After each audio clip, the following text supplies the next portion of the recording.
Cariño que nos dispensa esta familia ministerial, a todos los hijos de la casa por recibirnos y darnos la oportunidad de poder colaborar en esta edificación.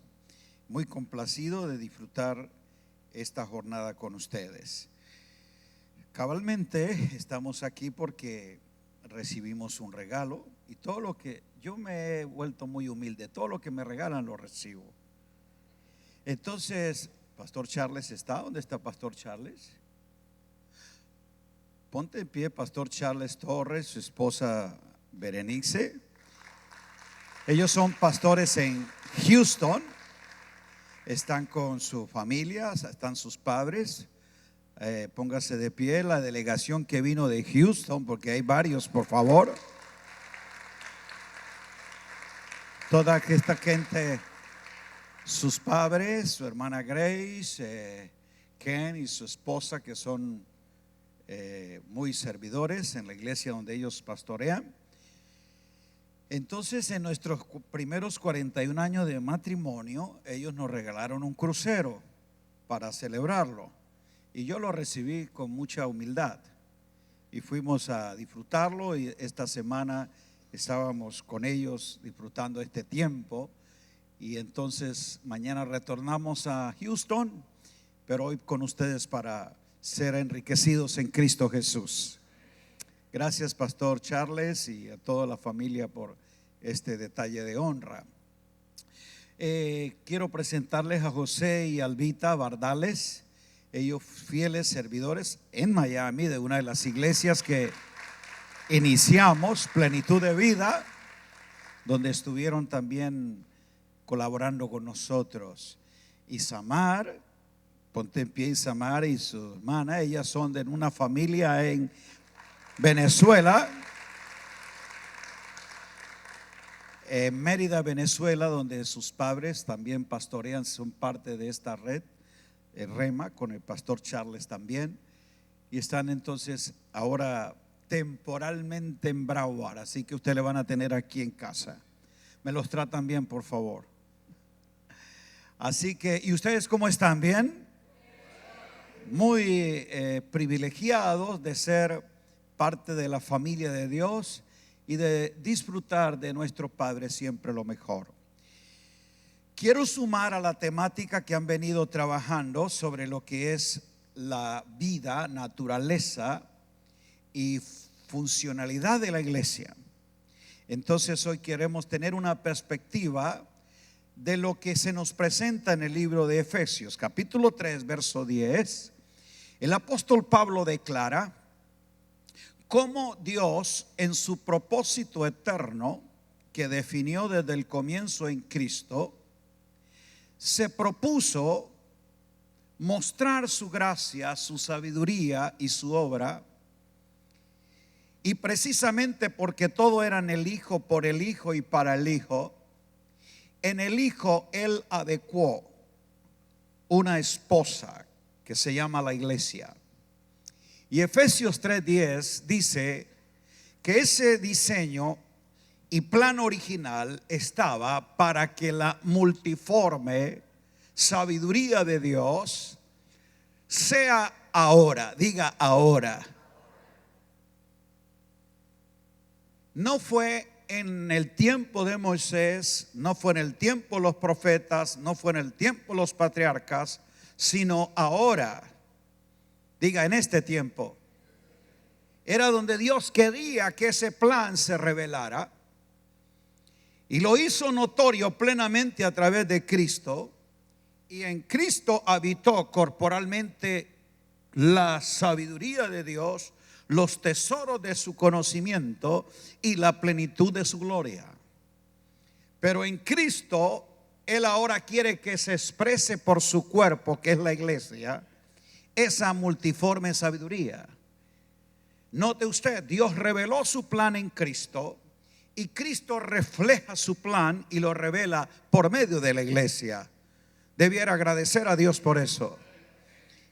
Tú estás incluido en un propósito eterno que Dios tenía porque lo desarrolló en Cristo.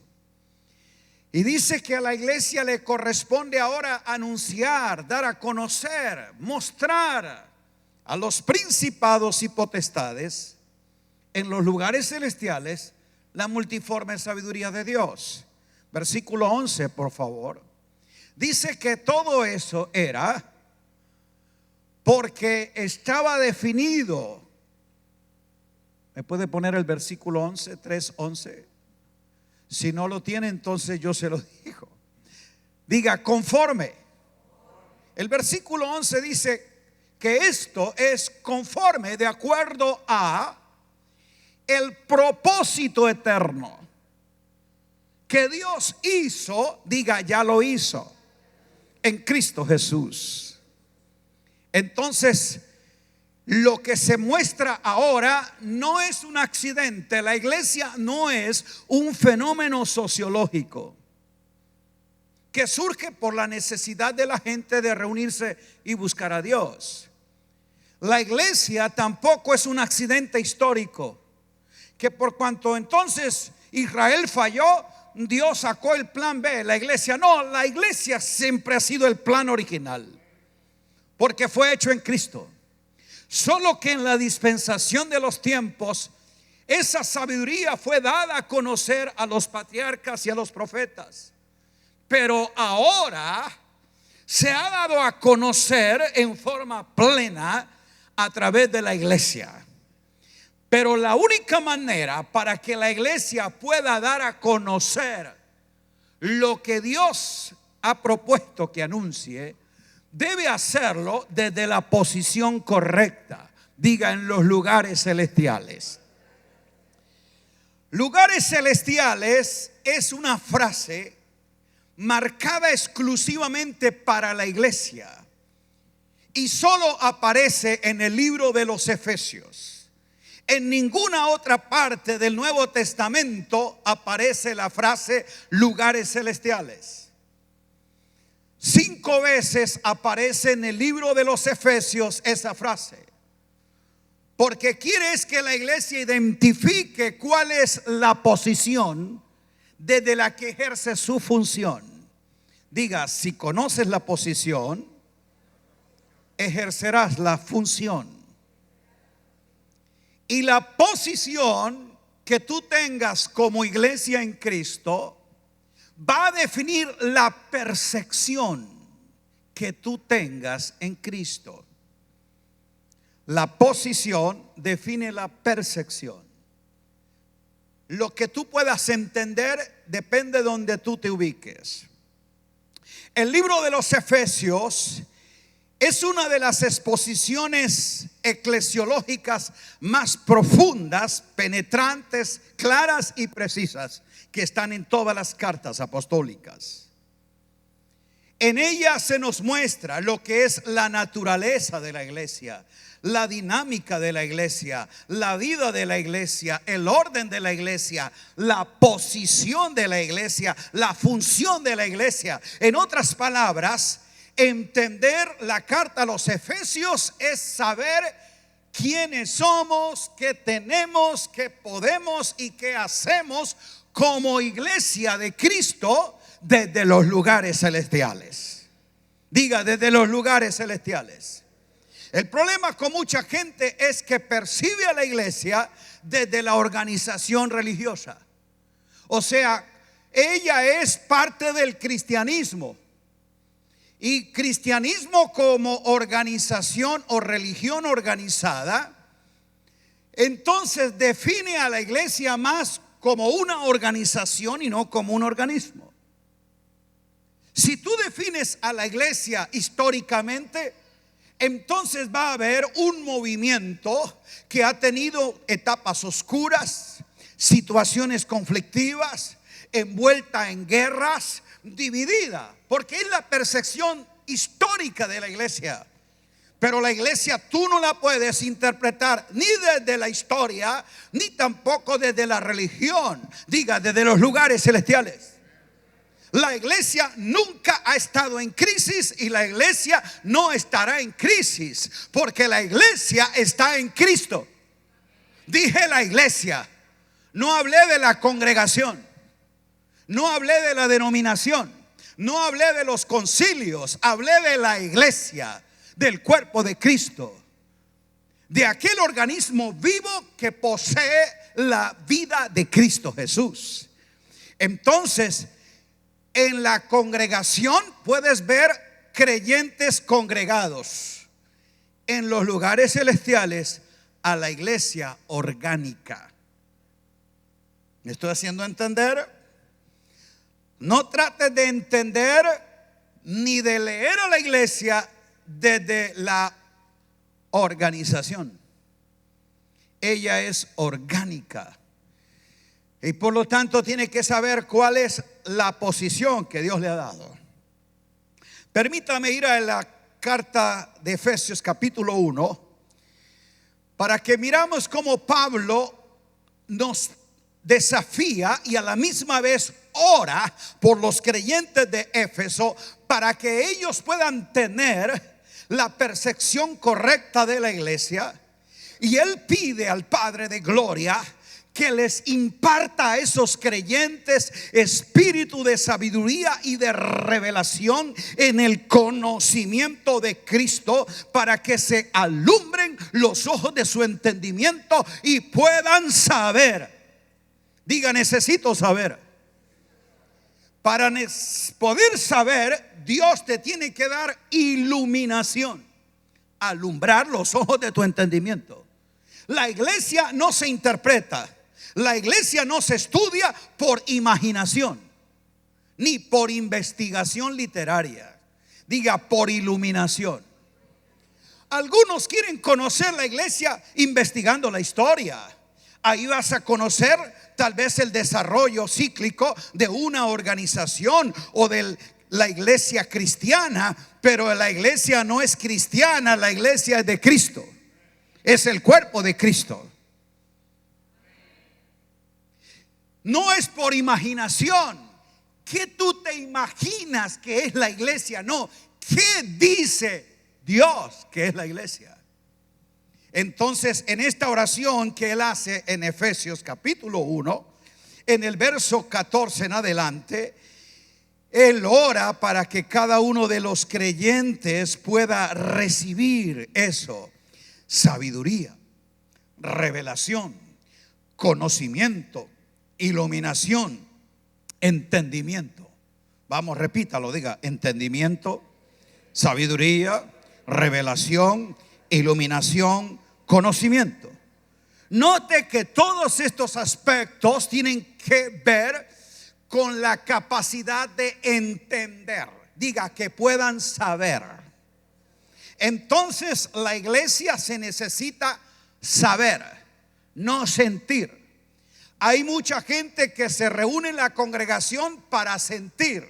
Dios quiere es que pueda saber. Diga, la iglesia necesita saber. Porque cuando tenemos una iglesia entendida, vamos a tener una iglesia gozosa. Pero tener una congregación emocionada, eso no nos asegura que tengamos una iglesia entendida. Diga, el saber me produce gozo. La emoción no me da conocimiento. Por eso es que podamos saber, que necesitamos saber que dice que puedan saber la esperanza de su llamado. Si la iglesia no conoce su naturaleza, su dinámica, su función, ¿cómo va a poder ejercer su llamado? Por eso mucha gente está jugando a la iglesia, improvisando a la iglesia, imaginando que la iglesia es para esto, para aquello. La iglesia no está para llevar a cabo tus planes, no es un centro de bienestar y beneficencia propia. La iglesia tampoco es una institución que se acomoda a tus sueños o a tus intereses. La iglesia es el cuerpo de Cristo para expresarle a Él, para mostrarle a Él, para glorificarle a Él. La iglesia no es el lugar donde tú te reúnes para buscar la presencia. La iglesia es el cuerpo donde expresas la presencia que está en ti. Grite aleluya. Por eso Pablo en Corintios dice: cuando os reunís como iglesia. Nosotros nos reunimos como iglesia, no en la iglesia. Diga, la iglesia es el cuerpo. y nos reunimos como iglesia y dice, cada uno trae. Si yo tuviese una percepción de la iglesia desde los lugares celestiales, quién soy, qué tengo, qué puedo y qué hago en Cristo, entonces cuando me reúno como iglesia, no soy un creyente en crisis o necesidad que viene a buscar que alguien le alivie su problema, sino que es un entendido que cada uno trae fe, palabra, ciencia, conocimiento. Oh, aleluya. Qué poderosas serían nuestras reuniones cuando cada hijo de Dios fuese un entendido que es iglesia de Cristo, que es miembro del cuerpo de Cristo, que posee vida, que puede saber la riqueza de su herencia, que opera en la supereminente grandeza de su poder, que viene con una mentalidad de bendecido y no necesitado, que no es un creyente en Cristo, sino es un hijo bendecido, que no viene a buscar la presencia, sino que manifiesta la presencia. Y cuando cada uno de ellos, entendido de esto, viene, celebra, manifiesta, expresa lo que Dios le ha dado. Pero como no operamos desde la percepción correcta, entonces muchos creyentes vienen es buscando la bendición de Dios. Que alguien les ore. Voy a ver si alguien me profetiza o me toca y me da lo que necesito. Yo no sé si esto te desilusione, pero jamás el toque de un hombre te puede transferir lo que la vida de Cristo ya te ha dado. Diga, ya lo tengo. Diga, ya lo tengo. Pero necesito saber. Por eso necesito saber cuál es la esperanza de mi llamado. ¿Cuál es la supereminente grandeza del poder de Dios que actúa en nosotros los que creemos? ¿Dónde están los que creen? Diga, ese poder actúa. Y diga, y que puedas saber cuáles son las riquezas de tu herencia. Si no puedes saber eso, por eso siempre te ves desde tu necesidad. Porque tu necesidad está enmarcada en la condición temporal que tienes, pero tu herencia en la posición eterna que posees. Diga, mi posición temporal no define mi posición eterna. Por eso lugares celestiales es la posición eterna, no es un lugar. Cuando nosotros asociamos la palabra lugar, tal vez queremos entender un espacio físico, un sitio geográfico al que voy a ir. Lugares celestiales es una dimensión espiritual, es un ámbito infinito al que nosotros hemos entrado y ya estamos, porque juntamente con Cristo disfrutamos su vida resucitada. Efesios 2:6. Asimismo con Cristo nos resucitó. Diga asimismo. Y juntamente con Cristo nos hizo sentar ¿dónde? En lugares celestiales. Entonces, si tú no te ves sentado donde Dios ya te ha puesto, siempre te verás sentado en la banca pensando que algo te falta cuando ya todo lo tienes. Y dice, para que ustedes puedan saber cómo ese poder supereminente actúa en Cristo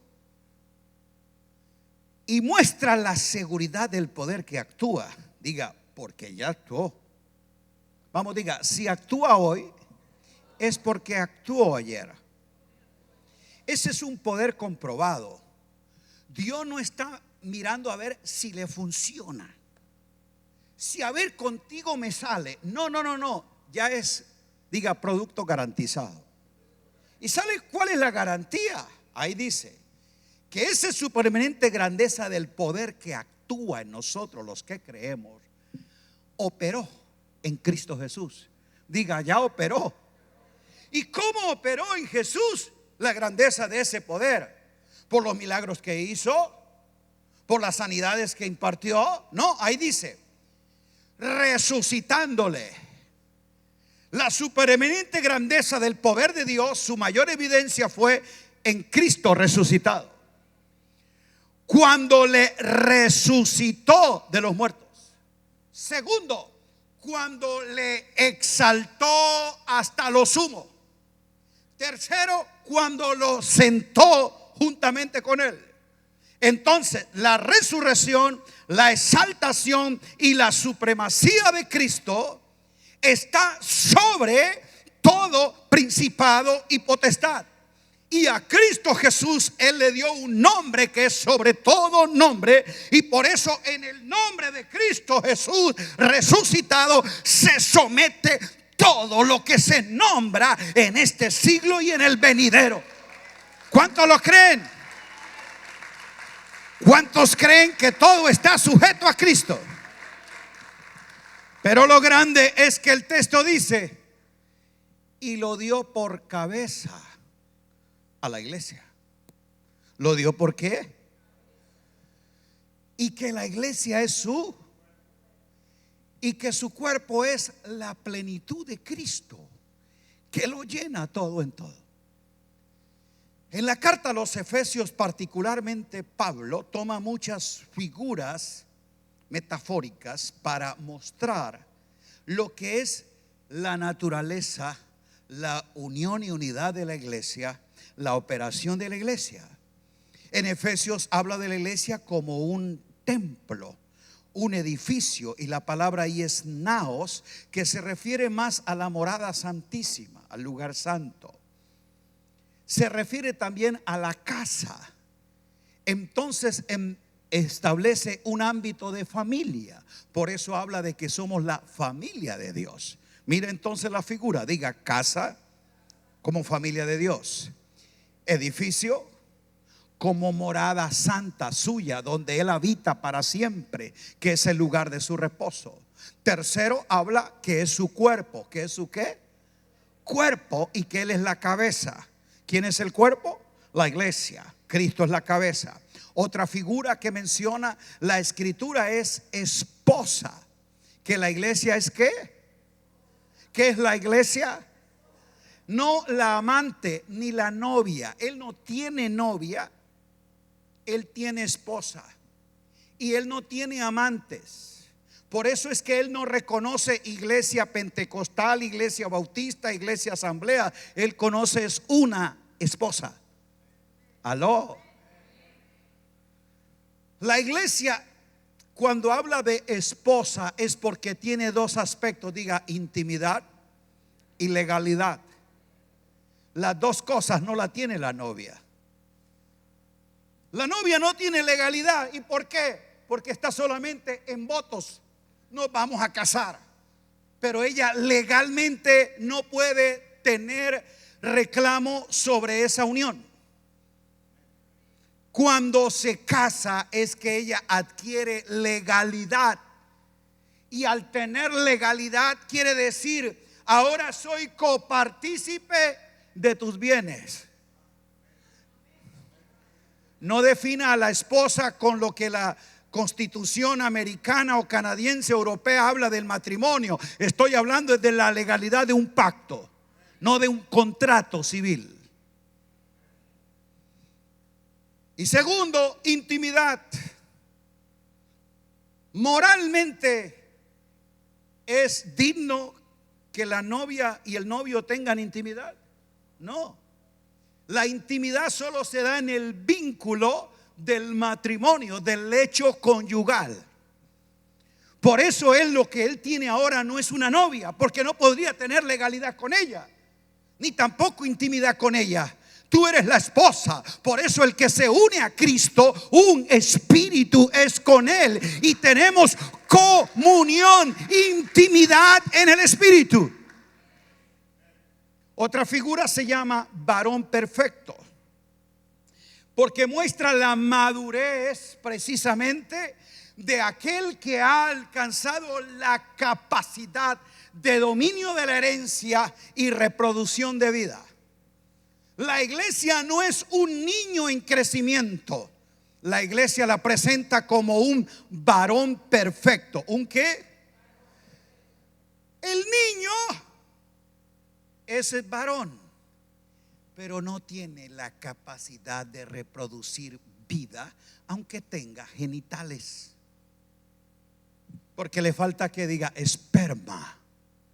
Por eso la figura de la iglesia es del varón perfecto, maduro, desarrollado, porque él ha crecido para reproducir la vida que le ha sido dada. ¿Está entendiéndome? Y tercero, habla precisamente de que el varón tiene la capacidad de administrar la herencia, porque mientras el heredero sea niño, así como tiene genitales, no puede reproducir vida porque carece de esperma. De igual forma, aunque es heredero, pero es niño, no es señor de todo. Él tiene que, adquirir mayoría de edad. Vamos, diga mayoría de edad. Por favor, despierta al que está al lado, dígale, bota los pañales. Estamos hablando para una iglesia madura, porque para la otra etapa y para el otro nivel no podemos cargar las niñerías pasadas. Nos hemos graduado, estamos determinados a manejar herencia, a tener dominio. Hemos entendido de qué se trata esto. Y mientras no lo entendamos, no lo podemos gestionar. Por eso nuestra percepción depende de nuestra posición. Ahora, y dice que entonces, al darlo como cabeza, ahora ella es su cuerpo. Note usted, lo dio como cabeza. Muy diferente el Cristo resucitado, ascendido y exaltado, a quien ahora sí se le concede un cuerpo para poner su cabeza. A Jesús de Nazaret no se le dio cuerpo para poner su cabeza. ¿Cómo explico esto? Vamos, antes de la cruz. Estoy viendo a Jesús de Nazaret, pero la iglesia es la evidencia del Cristo resucitado, exaltado y sentado en. Antes de la cruz, Jesús de Nazaret dijo: las zorras tienen sus cuevas, las aves tienen sus nidos, el Hijo del Hombre no tiene dónde poner su cabeza. ¿Y por qué no? Porque Jesús de Nazaret tuvo discípulos, tuvo creyentes, tuvo apóstoles, pero no tuvo iglesia como cuerpo. Porque su cuerpo como iglesia es dado por el Padre. Lo dio como cabeza a la iglesia, la cual es su cuerpo. ¿A quién le dio a la iglesia como cuerpo? ¿A la multitud que buscaba los milagros? ¿O a los hijos después de la resurrección? Claro. ¿Y por qué? Porque para tú tener unión de cabeza y cuerpo, poder unir la cabeza con un cuerpo, se requiere compatibilidad genética. ¿Tú le puedes poner la cabeza de un hombre a un caballo? ¿Puedes? No. Eso es la mitología griega que tienen los centauros, pero en lo real no. ¿Por qué no se puede? Porque no hay compatibilidad genética. Son dos naturalezas distintas: la cabeza humana y el cuerpo animal. No se puede unir. Jesús antes de la cruz tiene creyentes, tiene seguidores, tiene discípulos, pero no tiene hijos, porque ninguno de ellos habían sido renacidos. Porque nosotros somos renacidos por el poder de una semilla incorruptible, y para poder ser renacidos tenemos que ser resucitados. Por lo tanto, el que nos resucita no ha resucitado. Cuando Él resucita, se aparece ahora sí a sus apóstoles y le dice: recibid el Espíritu. Ellos son ahora renacidos a una vida nueva, porque ahora han sido ellos resucitados por el poder de la vida resucitada. La iglesia es el cuerpo resucitado de Cristo en una expresión mayor. ¿Está entendiéndome? Al ser resucitados, a tener una nueva vida, entonces somos trasladados de la potestad de las tinieblas al reino de su amado Hijo. En la cruz es despojada nuestra naturaleza pecaminosa y ahora adquirimos naturaleza divina. Por eso ahora sí hay compatibilidad genética, porque yo recibo en mi espíritu la misma vida que Dios le dio al Hijo. Grite aleluya.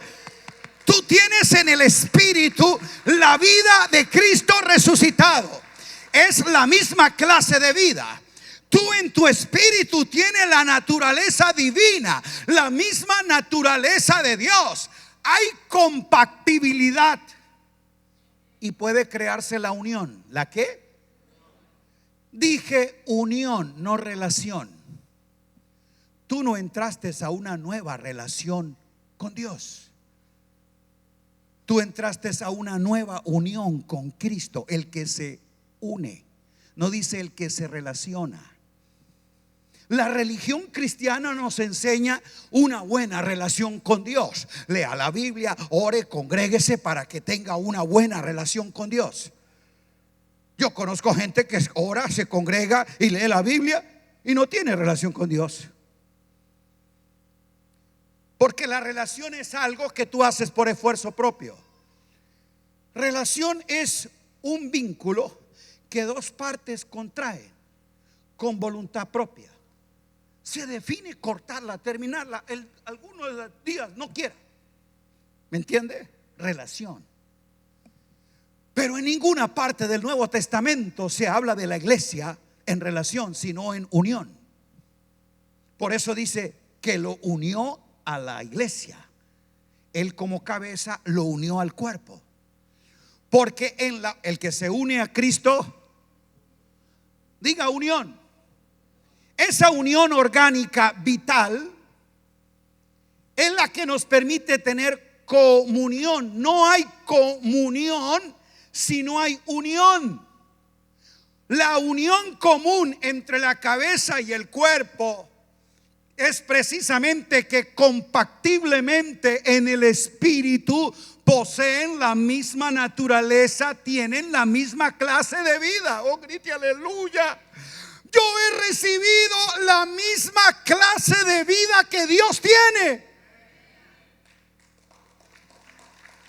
Yo no estoy teniendo la vida cristiana. Yo he recibido la vida de Cristo. Aló. Ahora, la comunión no puede romperse. ¿Y por qué? Porque aquí ya no depende de que este se enojó y este no quiso. Aquí es que la cabeza y el cuerpo no se separan porque son una sola. ¿O alguien dejó la cabeza en la casa? Por favor, quiero saber. Aunque su pie tuvo como cansancio, algo de molestia, no dijo, ¿sabe qué? Ve usted el domingo y congrégate, a mí déjeme descansar. No, la pierna aunque le duela y tenga alguna molestia, la cabeza dijo, he de ir a congregarme y aquí está. No la puede separar a pesar de lo que esté sintiendo el miembro en el cuerpo. Oh, aleluya.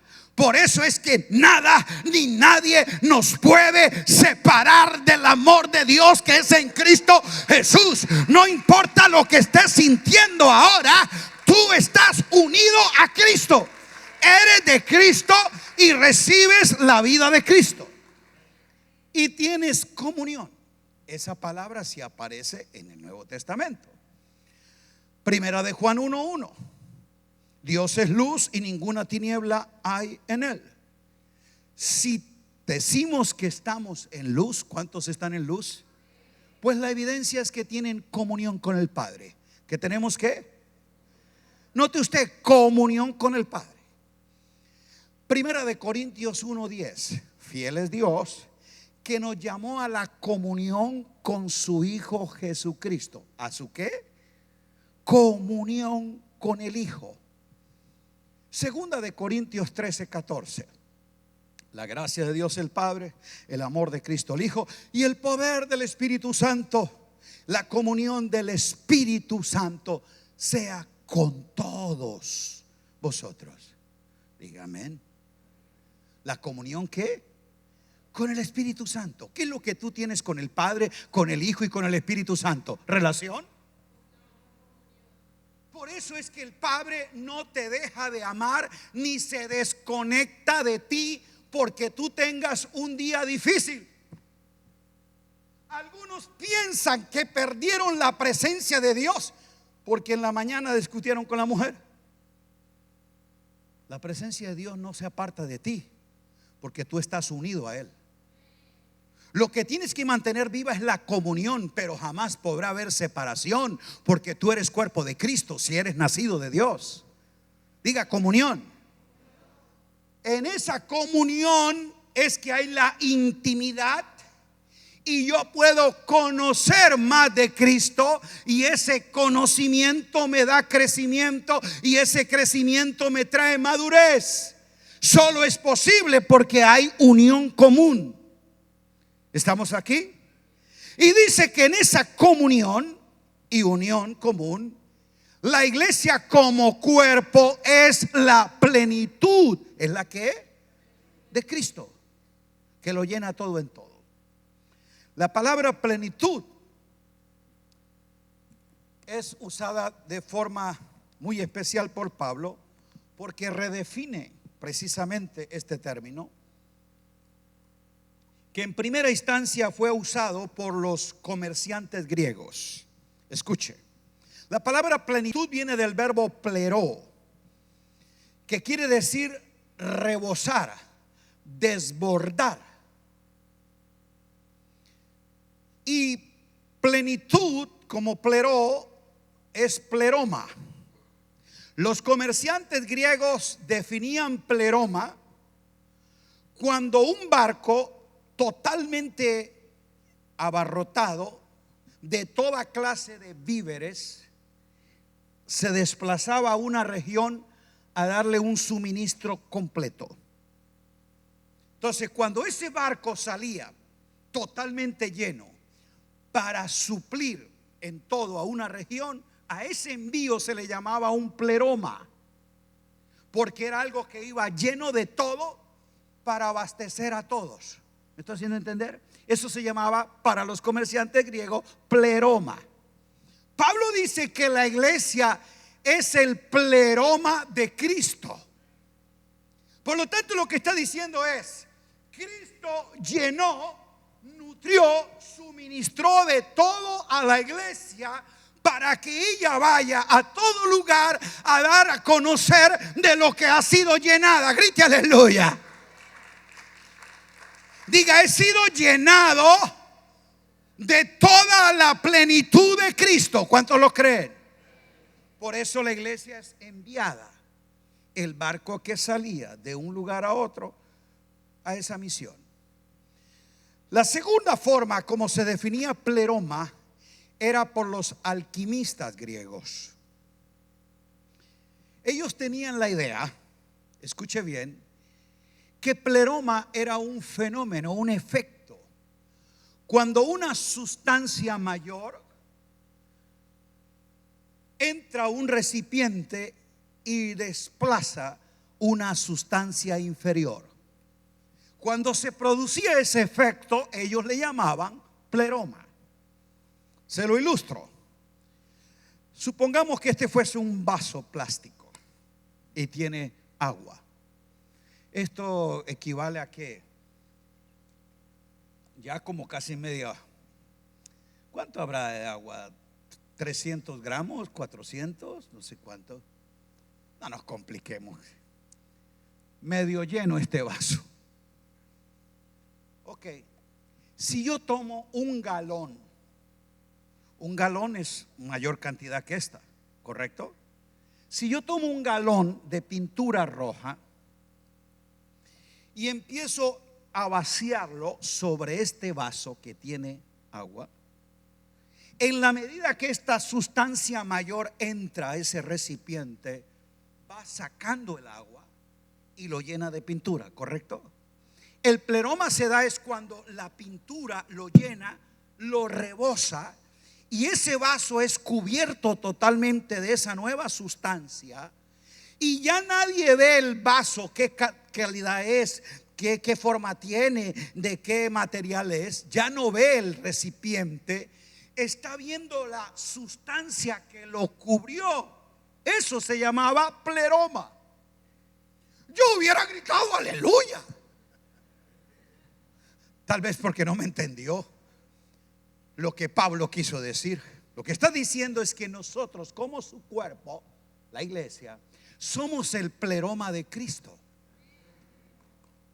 Que tú, como vasija de barro, diga naturaleza humana. Ese era su material. ¿Qué era tu material? Diga naturaleza humana. Ese eras tú. Ese vaso de barro era naturaleza humana. Antes de Cristo, ese vaso de barro estaba lleno de una sustancia inferior que lo llenaba, que lo controlaba. Se llama naturaleza pecaminosa. Pero cuando Cristo tomó ese vaso de barro, dijo: voy a llenarlo de una sustancia superior, mi naturaleza, la naturaleza divina. Y comenzó a vaciarla en mi naturaleza humana y despojó, dice Colosenses, la naturaleza pecaminosa, la sacó de mí, y ahora su naturaleza divina se está desbordando. Claro, todavía no hemos llegado a la plenitud, porque todavía estos corruptibles necesitan vestirse de incorrupción. Pero sabemos que cuando Él se manifieste, nosotros seremos tal como Él es.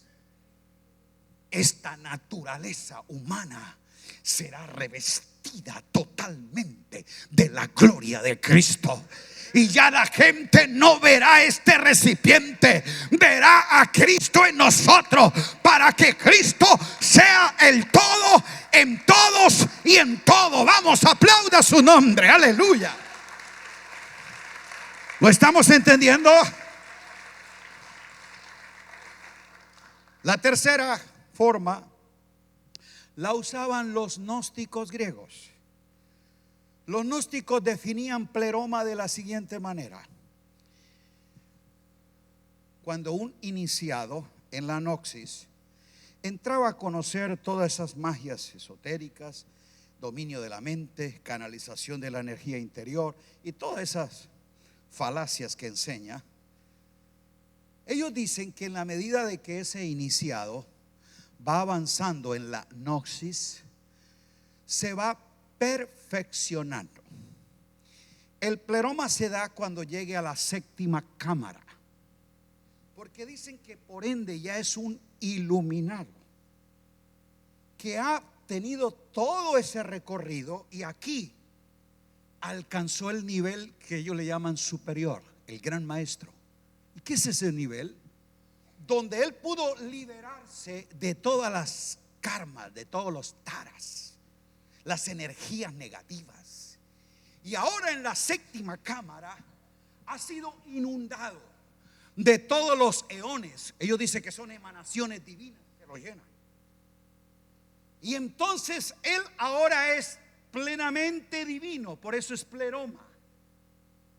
El engaño gnóstico en los primeros siglos fue que le dijeron a creyentes ingenuos que Cristo era el gran maestro y que él alcanzó el nivel superior, que Cristo tenía el mayor conocimiento porque él fue verdaderamente el hombre que se hizo divino, porque Cristo sí pudo manejar todos los poderes de la energía, y que entonces ahora él es el gran maestro, el iluminado.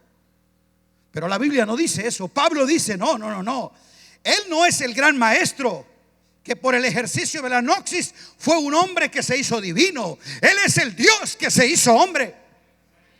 y tuvo en esta condición de hombre la plenitud. En él habitó corporalmente la plenitud de la deidad. En Cristo está la verdadera plenitud, la emanación divina, las manifestaciones de los poderes divinos, la residencia de todo el poder de Dios estuvo en Cristo. Y ahora Dios lo ha resucitado y lo ha entregado a la iglesia. Y la iglesia es la verdadera cámara donde el Cristo pleno habita con todos los poderes divinos. Grite aleluya. ¿Lo estamos entendiendo? Esas tres formas es que Pablo redefine el concepto de pleroma para decirnos qué es la iglesia en los lugares celestiales. Por eso le dije que si tú no tienes la posición correcta en Cristo como iglesia, te ves como un creyente miembro del concilio tal, que tú eres líder en la congregación tal, que tú eres asistente a la congregación tal. Por eso la gente dice: ¿y de qué iglesia es? Realmente tú eres solamente de la iglesia. Diga, de la única. Pero esas lecturas ingenuas, sectarias, humanistas de la iglesia nos rebaja, porque nos hace sentir en una organización. Y por eso algunos se creen que si ellos son miembros de este concilio, el más grande. Y mira hasta dónde llega la lectura denominacional. Los que venimos de denominaciones sabemos que en el fondo, aunque no se nos diga abiertamente, la idea de uno con la que uno cree es que los de este concilio tienen la sana doctrina. Somos como que la verdadera iglesia de Cristo. A aquellos todavía le falta esto. A aquellos todavía no creen en esto, porque tú estás leyendo a la iglesia a través de una organización humana. La tienes que leer es a través de la escritura. Diga la iglesia. Y solo la podrás leer en el espíritu si la ubicas donde Dios la puso, no donde el hombre la presenta. El hombre la presenta en sus estatutos, en sus redes sociales, en sus fotos, en sus reglamentos. Es la manera como nosotros presentamos nuestra iglesia, nuestra visión. No, la iglesia solo tiene la visión celestial. Nuestra misión es esto. ¿Quién te dijo que a ti te tenía que definir la misión? No, la misión nuestra es ser un ministerio de alabanza. ¿Quién te dijo eso? Eso lo estás definiendo tú. Tú tienes que tener la definición que Dios le da a la iglesia y la misión que Dios le dio a la iglesia. Diga amén o ay, ay, ay. Por eso necesito cumplir aquello para lo cual Él la diseñó. Yo edificaré mi iglesia y es para esto. La iglesia no está para cumplir tus sueños ni llevar a cabo tus metas. Algunos dicen: voy a iniciar una nueva iglesia porque en esta sí quiero desarrollar la misión que Dios me dio a mí. Allá en ese concilio no me dejan.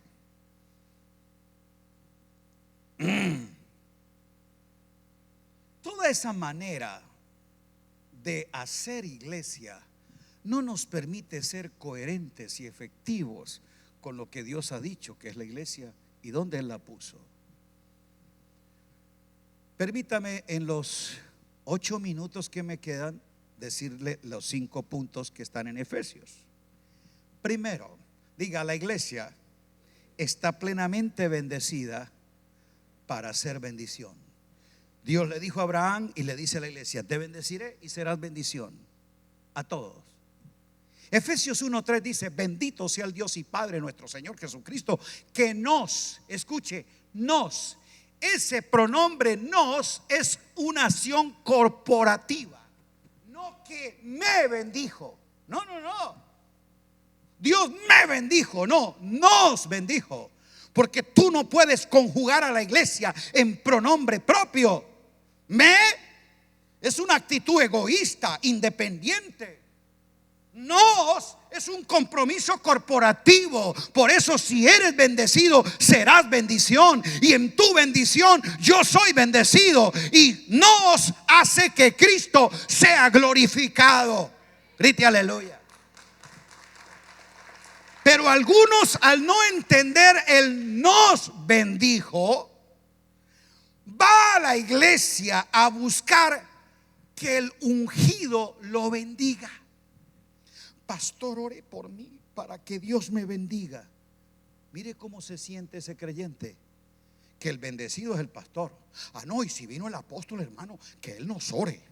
Porque algunos piensan que no, y así le dicen a uno. Algunos creyentes dicen: apóstol, usted que está más cerca de Dios, ore por mi hijo que está rebelde.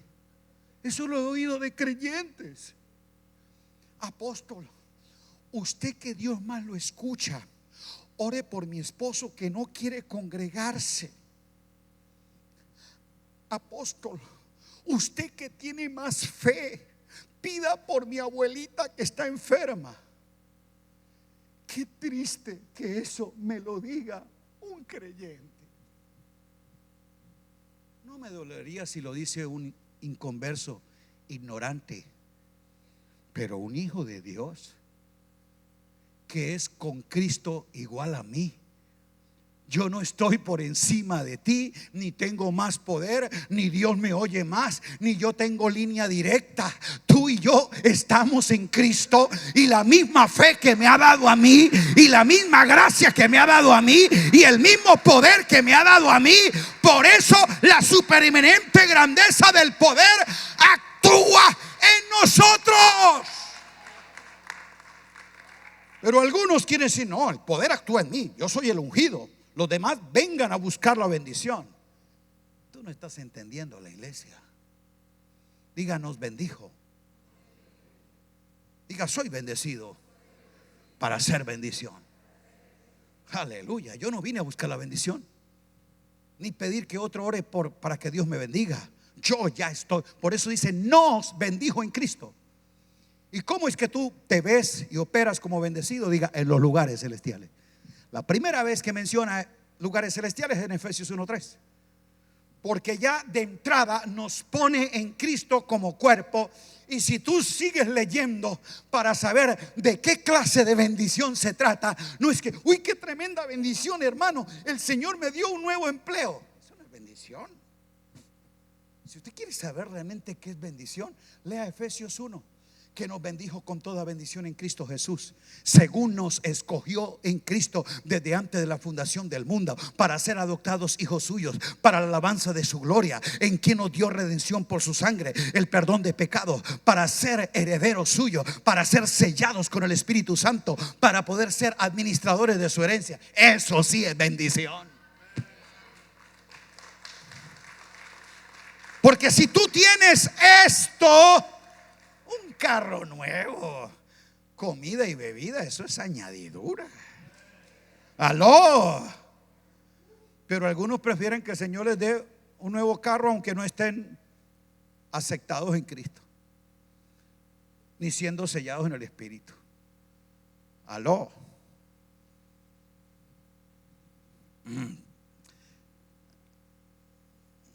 Yo voy a terminar más rápido porque está mirando mal ya. La segunda vez que menciona lugares celestiales es en el pasaje que leímos, donde muestra la unión de la cabeza y el cuerpo, Cristo como cabeza, nosotros como cuerpo, sentados en lugares celestiales sobre. ¿Tú crees que puede estar la cabeza en un lugar y el cuerpo en otro? ¿Puede? ¿En lo normal? Si no es posible en lo normal, en lo natural, ¿cómo puede ser posible en lo espiritual? Si lo espiritual es más sólido, seguro y cierto que lo natural. ¿Aló? Diga: lo espiritual es más válido y real que lo natural. En lo natural lo aceptamos, en lo espiritual nos cuesta creer. La Biblia dice que nos unió a Él como su cuerpo Y como cabeza, entonces ese cuerpo tiene dominio, porque todo lo puso debajo de sus. ¿Dónde quedan los pies? ¿En la cabeza o en el cuerpo? Algunos dudaron. ¿Quién tiene los pies en la cabeza? Levante la mano. ¿Dónde quedan los pies?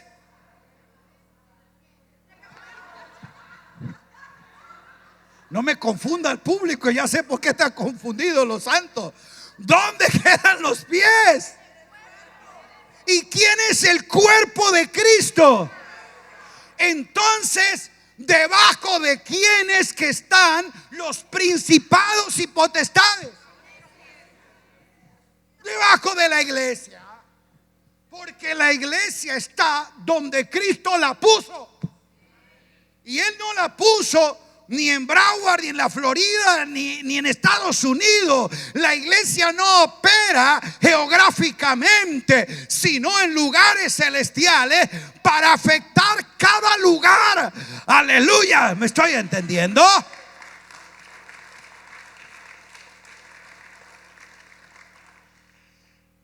La tercera vez que lo menciona es en Efesios 2:6.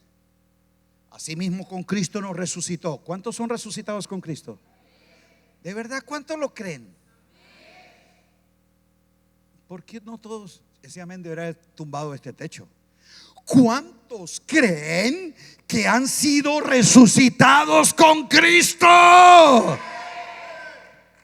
Yo creo amén. ¿Por qué a lo otro no nos cuesta decir como amén? Y asimismo con Cristo nos hizo sentar en lugares celestiales. La primera parte ni lo dudamos, pero note usted, juntamente con Cristo nos resucitó y asimismo con Cristo nos hizo sentar en lugares celestiales. Está en el mismo versículo 2:6. En griego, asimismo y juntamente es una sola palabra. Es el mismo término. Y ese término es una palabra compuesta. Asimismo y juntamente con Cristo nos resucitó. ¿Cuántos lo creen? Y asimismo con Cristo nos hizo sentar. Lo que está diciendo literalmente es: y catizo con Cristo nos resucitó. Y sun catizo con Cristo nos hizo sentar en lugares celestiales. La misma palabra sun catizo está aquí para resucitar y para sentar. Sun catizo es una palabra compuesta. Sun es un prefijo que quiere decir de la misma manera que, igual a, en misma condición. O sea, ese prefijo indica un sentido de equivalencia sin diferencia alguna. Catizo, sentar, dar rango, establecer posición. Está diciendo que de la misma manera que nos resucitó con Cristo, sin diferencia alguna, asimismo con Cristo nos hizo sentar en lugares celestiales. ¿Creemos eso? La idea es, tal vez esto, si no me lo entiende, vas a pensar que yo estoy rebajando a Jesús. Y la idea es más bien es llevándote a entender al nivel que Cristo te subió, no al nivel en que tú quieres rebajarlo. ¿Entendimos? Cuando el Padre resucitó a su Hijo, dijo: en Él tengo complacencia, este es mi Hijo amado, y lo exalto y le doy un nombre. Así que le puso un rango superior al Hijo, por encima. Hebreos dice que por encima de los ángeles, por encima de todo lo que se nombra. ¡Wow! Y cuando el Padre nos resucita en Cristo y nos sienta con el Hijo, no nos ve en una condición inferior. Yo hubiera gritado aleluya. En otras palabras, si tú estás en Cristo, el Padre te ve igual al Hijo. No hay diferencia entre Cristo y tú, porque están zuncatizo, con los mismos derechos, privilegios y honor. Porque es que el Padre te transfiere como hijo primogénito todos los honores que le dio al hijo unigénito.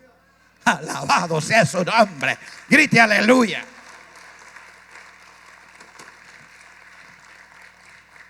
Cuarto, Efesios 3:10. La iglesia existe ahora no para hacer lo que tú te imaginas que es para llevar a cabo aquello por lo cual Dios la puso. Una buena tarea es redefinir a la iglesia desde la posición en Cristo y la misión que tiene en el propósito eterno. Si no identificamos el propósito, nosotros no vamos a definir la función. Propósito define el ser y el hacer de todo lo que existe. Por eso yo tengo que volver a leer esto. ¿Cuál fue el propósito en Cristo de esa iglesia ahora?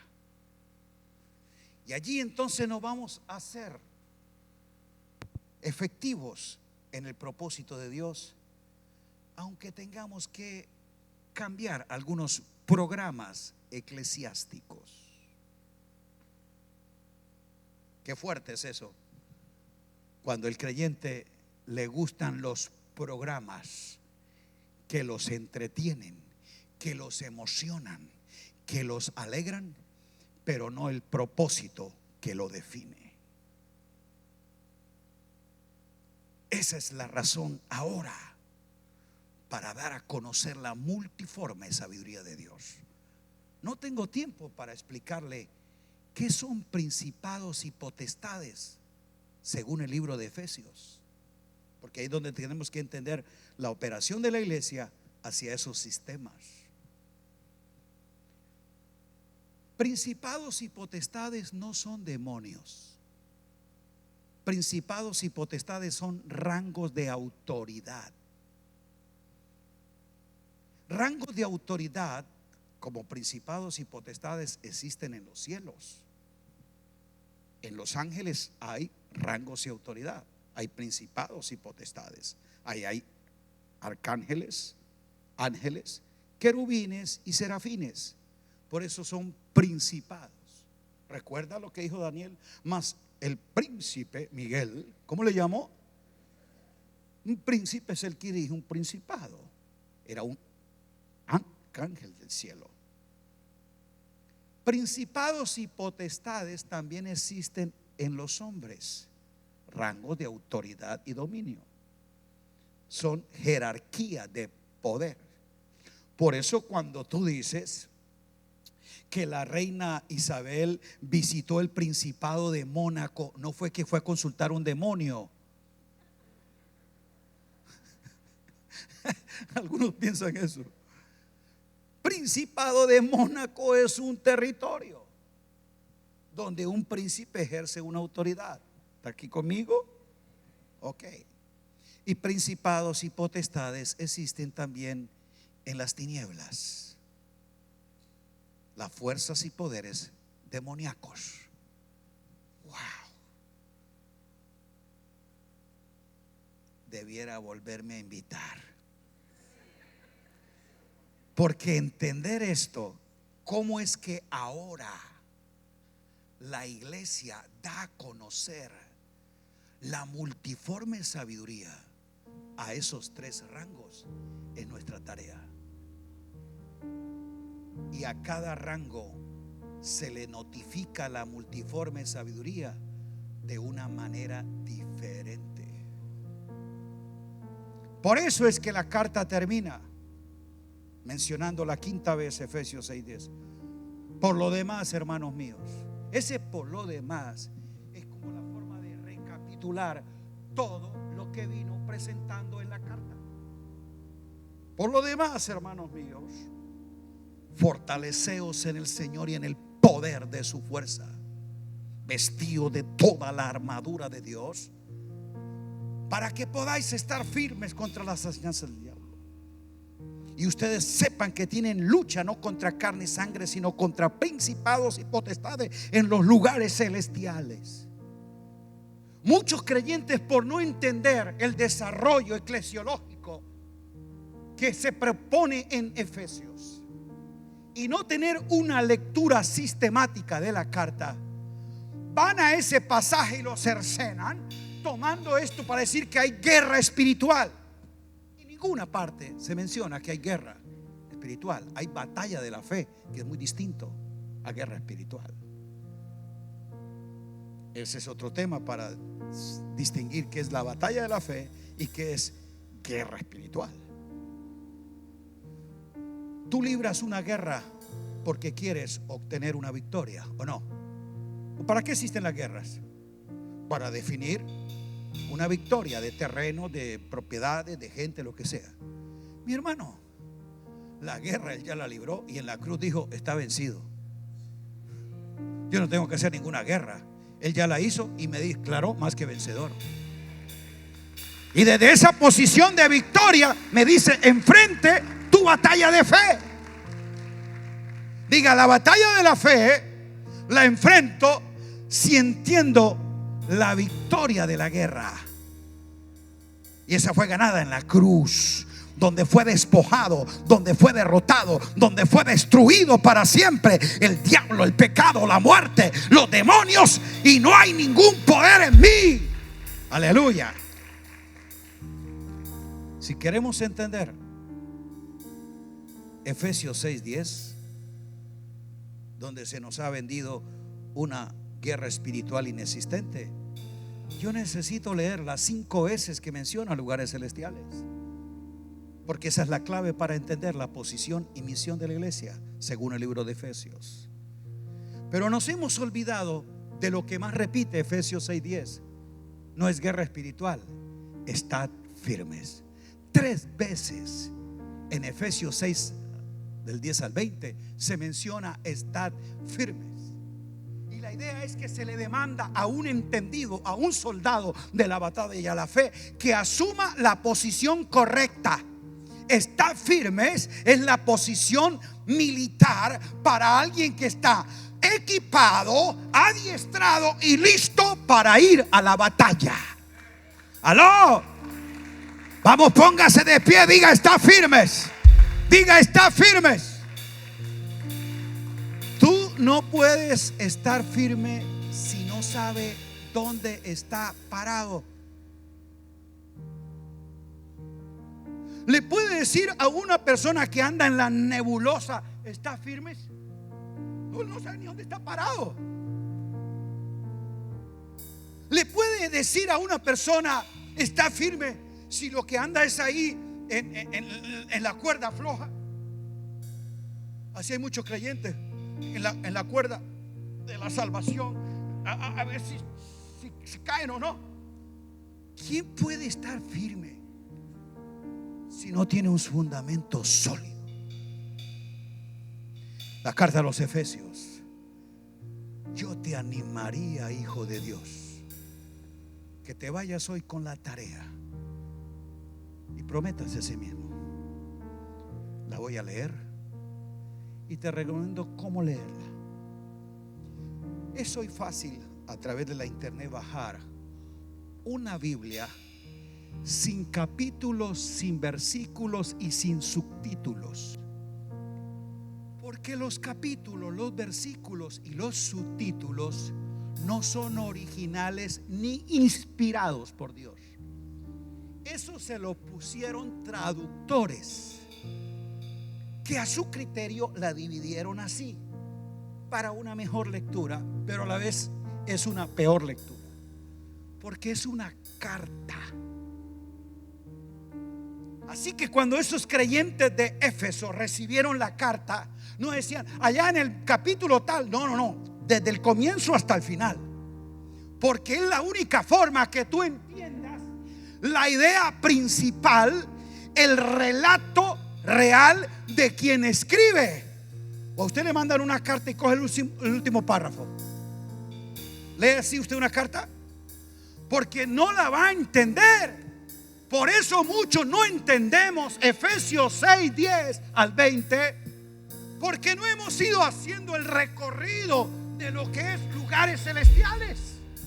Él comenzó en el 1:3 y termina en el 6:10, mencionando 5 veces en la carta lugares celestiales. Y a menos que tú y yo no redescubramos de qué se trata, vamos a estar caminando en la cuerda floja, imaginando. Pero oro que el Dios no te dé imaginación brillante a tu mente investigativa, sino iluminación a tu espíritu. Señor, que los velos de mis conceptos preaprendidos, de mis prejuicios, de mis propias doctrinas, yo vaya a tu palabra para saber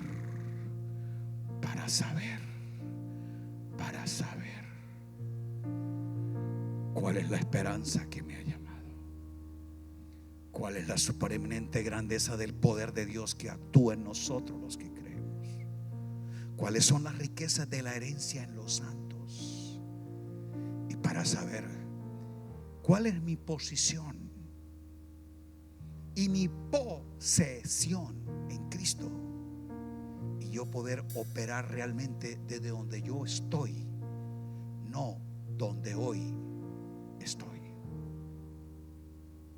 Donde tú estás no es realmente donde tú estás. ¿Dónde es que estás?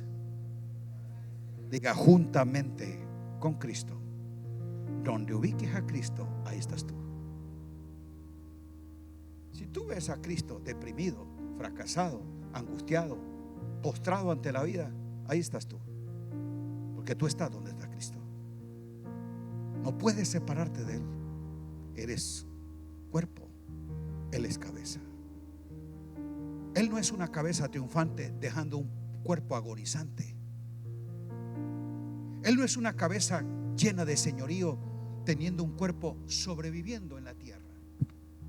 Estamos donde Cristo está, en el Espíritu. Y te aseguro, lo espiritual es más real, más ciertísimo que esto que tú tocas y ves. Esto es material. Tú lo ves, tienes certeza que ahí está, pero esto deja de ser, esto se desintegra, esto es materia, pero el Espíritu es vida y permanece para siempre. Dios es Espíritu, y los que le aman, le adoran, le honran, lo hacen en espíritu y en verdad. Padre, gracias te doy por esta mañana gloriosa. Nos edificas como iglesia. Cada uno de los santos es afirmado en Cristo y confirmado en la verdad presente.